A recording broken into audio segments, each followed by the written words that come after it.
The pardoner was a part of the church group. He returned from Rome with a bag of pardons which he wanted to sell to the ignorant. He was loud and had a high-pitched voice. His hair was flowy and yellow, and he refused to grow a beard. He had the ability to sing and preach, and scared everyone into buying his pardons at a great price. The top of the ornament is in the shape of a cross because he was part of the church group, and at the top of the ornament is the pardoner. The middle of the ornament shows how he sold pardons for money, and the last part of the ornament is a grim reaper, which is a symbol of death because he talks to the people, tells a scary story about death to the people.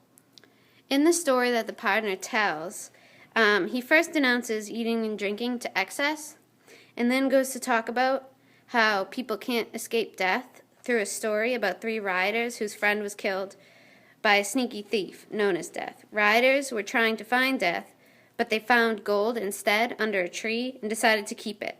They then debated on who would go out and get wine and food to hold them over while they tried to sneak away with the gold, and they decided on the youngest member.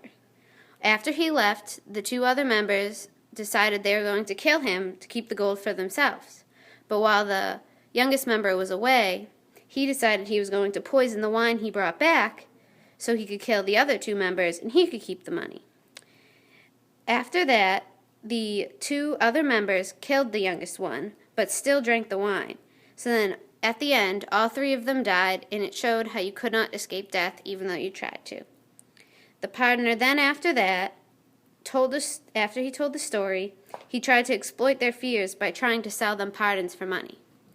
And that shows that the pardoner was a corrupt member of the church.